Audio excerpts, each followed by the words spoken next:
Madalas para tayong mga negosyante, gumagawa tayo ng kabutihan sa kapwa at umaasang darating ang panahon, tayo naman ang gagawa nila ng pabor kapag tayo naman ang nangailangan.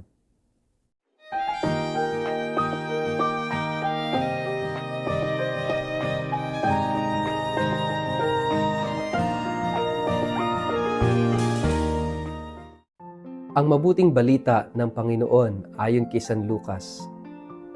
Sinabi naman ni Jesus sa nag-anyaya sa kanya, "Kapag naghahanda ka ng isang salo-salo, huwag ang iyong mga kaibigan, mga kapatid, mga kamag-anak o mayayamang kapitbahay ang aanyayahan mo dahil aanyayahan ka rin nila at sa gayon ay susuklian ang iyong ginawa.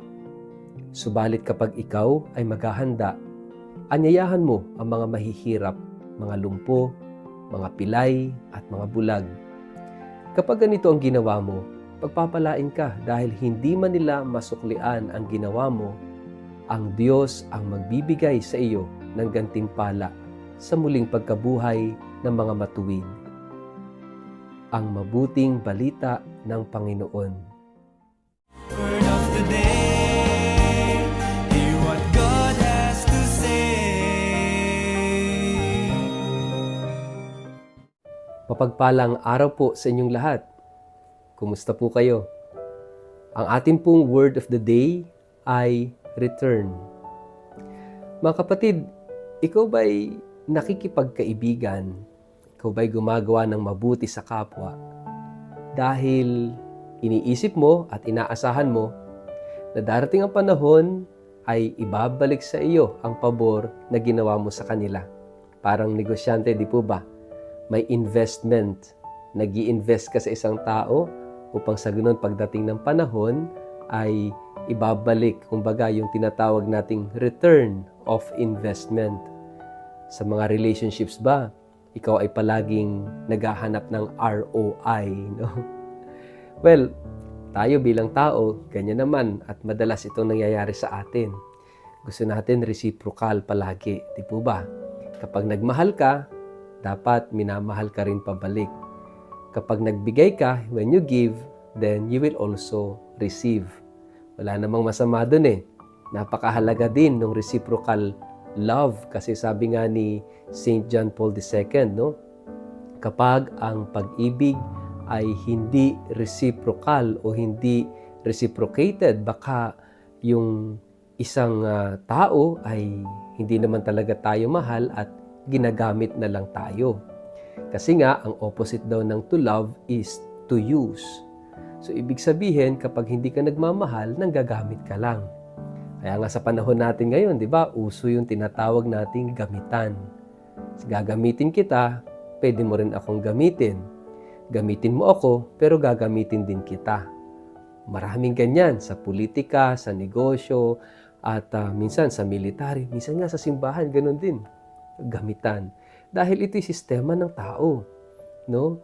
Pero iba yung sinasabing pagmamahal, dapat tutugunan din ng pagmamahal. Kapag ang isang pag-ibig o ang pagmamahal ay hindi tinugunan ng pagmamahal, baka ginagamit ka na lang.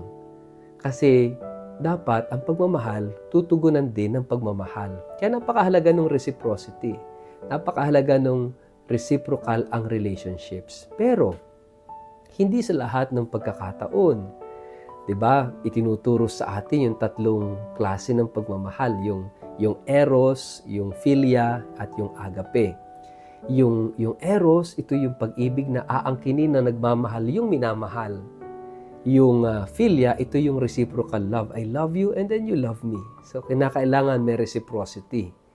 At yung pangatlo, yung agape is the most mature way of loving. Ito yung agape na total self-giving. Yung ibibigay mo yung sarili mo, yung pagmamahal mo ng ubos, buhos, lubos at taos. Mga kapatid, doon tayo gustong dalhin ni Jesus. Doon sa ganong level ng pagmamahal. Hindi sinasabing pangit yung unang levels, no? Yung eros at yung philia. Actually, God is eros, God is philia, and God is agape. Kasi ang Diyos din, ang pag-ibig ng Diyos mapag-angkin. Yung gusto kanyang angkinin ng buo. Kaya lang, madalas tayo yung ayaw magpaangkin. Kaya sabi niya, sige, I will call you friends, no longer as slaves. Kasi dun sa eros, yung mapag-angking pagmamahal, feeling nung minamahal, nasasakal siya, no? Kaya kumakawala, kaya ayaw magpaangkin. Kaya sabi ng Panginoon, o sige, hindi na kita ituturing na alipin, ituturing kitang kaibigan. No? Ano ba yung friendship? No? Ito yung reciprocal love, no? Pagmamahalan ng magkaibigan, ng magkapatid. No? Ito yung reciprocity.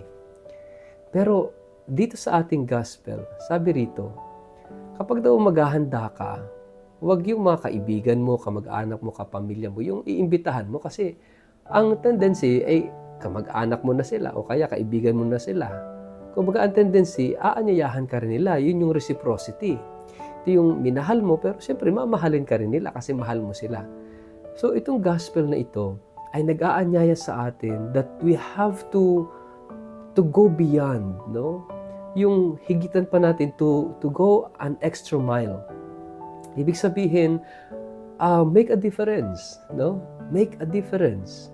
Wag lang yung gumagawa ka ng mabuti because you are expecting for a return. Anong mapapala pa natin doon? Kasi gumawa na tayo ng mabuti rito sa mundo and then gagawan din tayo ng mabuti para bang na-recognize na rin yung kabutihan natin. While it is good, pero the Lord is challenging us to do more.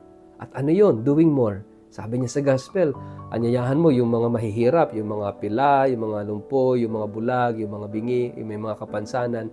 Ibig sabihin, ang sinasabi niya rito, anyayahan mo yung mga hindi makakapagbalik sa iyo ng pabor. And that is an extra mile, no? Kasi huwag ka lang tumulong doon sa mga taong tutulong din pabalik. Anong profit nun?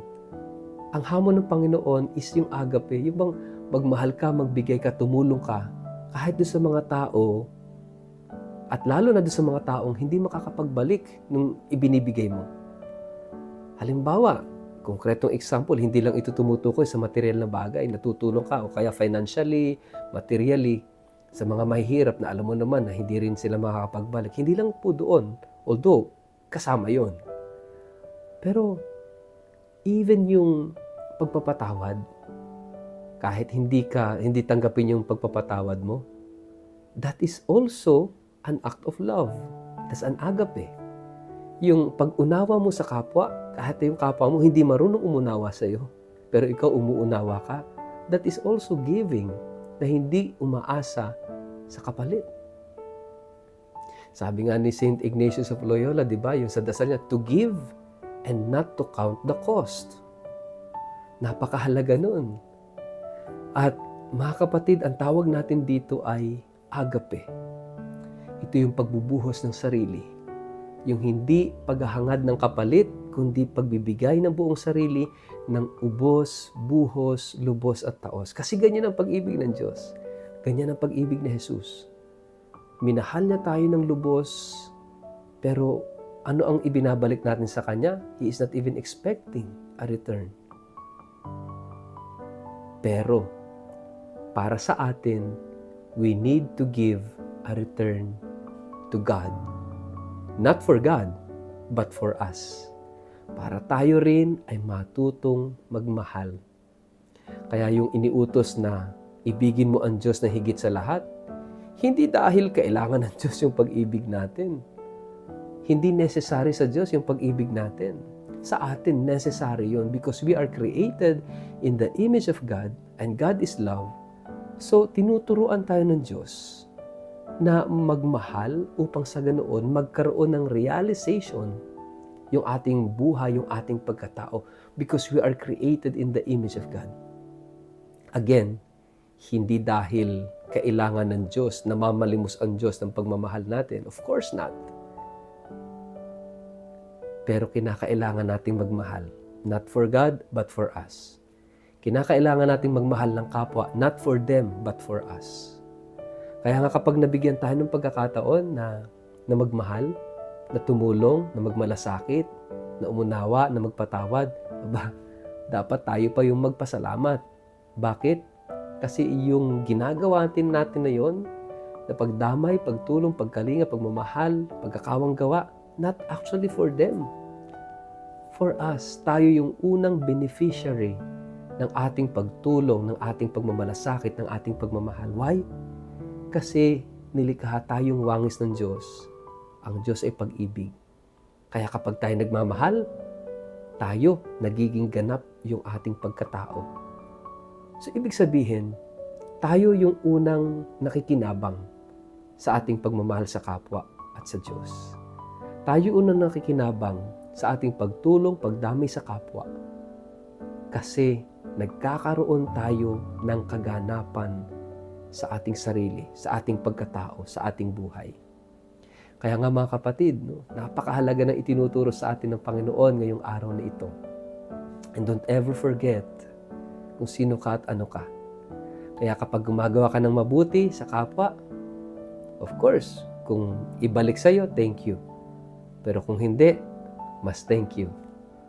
Kasi mas natututo tayong magbigay, magmahal ng totoo, lalong-lalo na sa mga oras at pagkakataon na hindi bumabalik sa atin ang ating ibinibigay. No regrets. Just be thankful and grateful. Kasi sa pamamagitan ng pagdamay, pagtulong, pagmamahal mo, you become who you are and what you are. Sa ngalan ng Ama at ng Anak at ng Espiritu Santo. Amen. Ama naming Diyos, tulungan mo po kami na tunay na magbigay, tunay na maglaan ng sarili, tunay na dumamay at tumulong sa aming kapwa. Dahil kami ay nilikha mo sa pag-ibig. Amen. Pagpalain po kayo at ingatan ng makapangyarihang Diyos, Ama at Anak at Espiritu Santo. Amen.